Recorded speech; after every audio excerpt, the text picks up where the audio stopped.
नमस्कार, आपण पाहतात गरुड झेप न्यूज।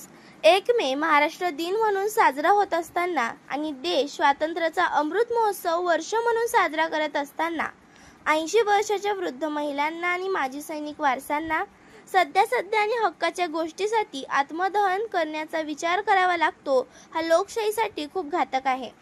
दिनांक 22 एप्रिल रोजी एका शेतकऱ्याने मुख्यमंत्री आणि प्रशासनाला दिलेला हाक आपण आपल्या चॅनलच्या माध्यमातून शासन दरबारी आणि लोकांपर्यंत पोहोचवण्यासाठी प्रयत्न केले होते। तहसील कार्यालय सोयगाव येथे येणाऱ्या प्रत्येक नागरिकांचा शासन आणि कार्याबद्दलचा अनुभव मन सुन्न करणारा आहे। विशाल बिंदवाल हा शेतकरी सोयगाव तालुक्यातील माजी सैनिकचा मुलगा आहे। वडिलोपार्जित जमीन आपल्या नावावर होण्यासाठी त्याला आणि त्याच्या आईला प्रशासनापुढे तब्बल वर्षभरापासून हात पसरावे लागत आहे। अनेक वेळी तोंडी, लेखी आणि आर्थिक प्रयत्न करून देखील काम होत नसल्याने त्याने प्रशासनाविरुद्ध 13 मे 2025 रोजी दुपारी 2 वाजता आत्मदहनाचा चंग बांधला आहे। शेतकरी बांधव एकत्र येत नाही, कोणी आपली साथ देत नाही, म्हणून त्याला आता माजी सैनिक संघटना मदतीसाठी हाक मारली आहे। दुसऱ्यांसाठी समाजसेवेचे काम करणारा हा युवक आज स्वतःच्या मदतीसाठी लोकांना आणि शासनाला आव्हान करीत आहे। नमस्कार, आपण 22/4/2025 रोजी मागच्या मंगळवारी एक व्हिडिओ व्हायरल केला होता, ज्यामध्ये मी आत्मदहनाचा इशारा तहसील कार्यालय येथे केलेला होता। तरी आज 8 दिवसानंतर तहसील कार्यालय येथून कुठल्याही अधिकाऱ्याला जाग आलेली नाही, सर्व अधिकारी झोपलेले। आजची परिस्थिती या सोयगाव तहसील मध्ये अशी झालेली, इथं 4च्या पहिले कुठलाही कर्मचारी हजर नाहीये आणि त्याच्यानंतर कुठल्याही कर्मचाऱ्याने मी एवढा आत्मदहनाचा इशारा देऊन सुद्धा कोणी माझं कामाबद्दल काही एकतरी कोणी विचार करायला पाहिजे होता। आत्मीयता कोणीच नाही दाखवली। तरी मला आज परत मी जाहीर आवाहन करत आहे का 10 तारखेला दुसरा शनिवार येत असल्यामुळे तहसील कार्यालय बंद आहे, तर आपण तीच आत्मदहन आत्महत्या जे काही असेल, तहसीलदार मॅडम, तहसीलदार साहेब यांच्या कॅबिन मध्ये 13/5/2025 रोजी शार्प 2 वाजून या 3 वाजता या वेळेत आपण आत्मदहन करणार आहेत। आणि दुसरी गोष्ट, मी पंतप्रधान नरेंद्र मोदी साहेब यांचं नाव घेतलं होतं। नरेंद्र मोदी साहेब दिल्ली केंद्राचे आणि देवेंद्र फडणवीस साहेब हे महाराष्ट्र राज्याचे मुख्यमंत्री आहे। याचं कारण काय आहे? कुठल्याही व्हिडिओ मध्ये नरेंद्र मोदी साहेब यांचं नाव कोणी घेत नाही। 140 कोटी जनताचे पंतप्रधान असलेले नरेंद्र मोदी साहेब, मी माझ्या माजी सैनिकाचा मुलगा आहे आणि माझे वडील वारलेले आहेत 7/4/2018 पासून। माझ्या वडिलांनी आर्मी मध्ये 24 वर्ष 22 दिवस कष्ट करून आमच्यासाठी जमीन घेतलेली आहे आणि माझी आई ही विधवा झालेली असून आम्ही इथं 7 ते 8 महिन्यापासून चक्र मारतोय। इथला कुठलाही नायब तहसीलदार असेल, क्लर्क असेल, कोणीही उडवाउडीची उत्तर देतोय। मागच्या टायमाला मी देशमुख साहेबांच्या कॅबिनला गेलो, त्या दिवशी पण नव्हते देशमुख साहेब, आज पण नाहीये।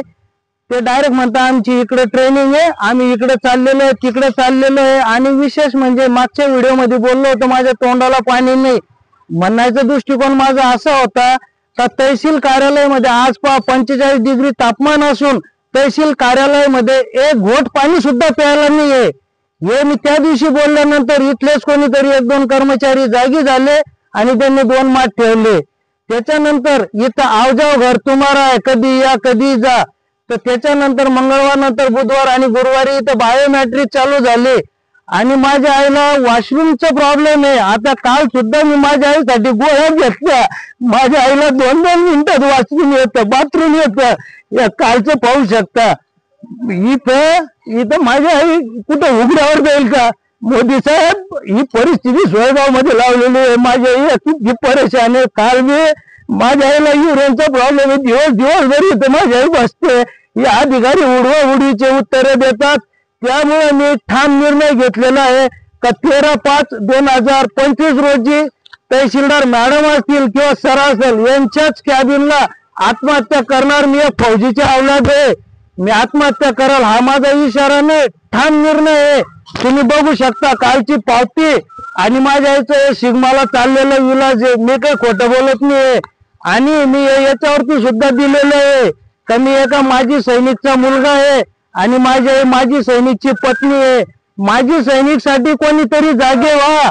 मला असं वाटत होतं शेतकऱ्यासाठी खूप लोक कमेंट करतील, शेअर करतील आणि या व्हिडिओवरती कमेंट एवढं तरी करा ज्यांचे काम होत नसतील का माझं इतक्या दिवसात काम झाले नाही. फक्त एका भाऊने म्हटलेलं आहे का 2 वर्षात मी राशन कार्ड साठी तर फिरलो माझं राशन कार्ड चालू झालं नाही, मी बंद करून टाकलं. असे हजारो लोक आहे पण ते घाबरतात समोर यायला. कोणी आपलं काही करू शकत नाही. आपण शेतकरी आहे त्यामुळे सरळ सरळ या आणि सरळ सरळ बोलला. मी एवढंच बोलेल आणि माझ्यावर जो अन्याय होत आहे माननीय पंतप्रधान मोदी साहेब आणि देवेंद्र फडणवीस साहेब तुम्ही याच्यावरती थोडं व्हिडिओवरती थोडं ऑब्झर्व करा आणि इथील जे लापरवाही करणारे अधिकारी आहेत आवजाव घर तुम्हाला आंधळ दळतं कुत्रपीठ खातं हे इथं चालतंय. अशी परिस्थिती इथं झालेली आहे. कधी या कधी जा. तरी साहेब तुम्ही लक्ष द्या आणि या व्हिडिओला जास्तीत जास्त शेअर करा. धन्यवाद सर. याची कल्पना आपण आता आवक जावक क्षेत्राला इथं दिलेली आहे. अधिकारी नसल्यामुळे मी तहसीलदार मॅडमच्या कॅबिन मध्ये गेलो तिथं तहसीलदार मॅडम नाहीये. तिकडे देशमुख साहेब आहे त्यांच्या तिकडे गेलो तिथंही नाहीये. ते विजय उमाळकर साहेब आहे ते पण नाहीये. तिथं तर एकही टेबलवर फक्त 2 सर बसलेले बाकी कोणीच दिसत नाहीये. इकडे तर ते कोपऱ्यातलं जे ऑफिस आहे तिथं तर लॉक लावलेलं आहे. 4 वाजता ऑफिस बंद होत आहे का? ऑफिसचा टाइम काय, येण्याचा टाइम काय, जाण्याचा टाइम काय, आवजाव घर तुम्हाला या असं चाललेलं इथं. मी संभाजीनगर वरून येतोय. संभाजीनगर ते सोयगाव असं 150 जाणे 150 येणे 300 किलोमीटरचा प्रवास होत आहे. तरी इथं एवढं लांबून येतो अपेक्षा घेऊन इथं कुठलीही अपेक्षा पूर्ण होत नाहीये. काय म्हणता ना मतदानापासून 1,500 भेटले आता फक्त 1,500 आले. ते बी आता कामाला जातो मला पडून जात नाही. मी लिवत नाही तो पगार मला हातात पडत नाही. टाइमचा वेगळा टाइम होतो. कलेक्टर ऑफिसला तसंच नीट तसंच पैसे खाऊन सनी जमिनी दिल्या ऑफिस आले कोणी मालक मागे टाकले. बोल नको तू.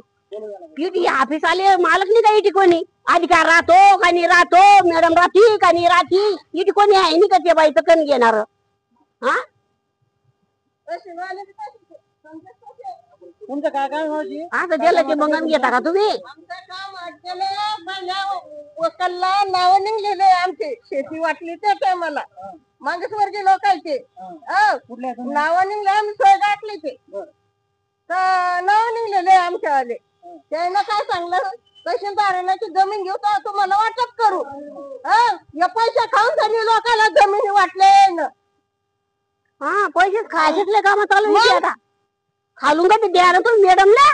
आता या तारखेला निकाल लावून मी मला मॅडम पण तिनं मागा ना मला.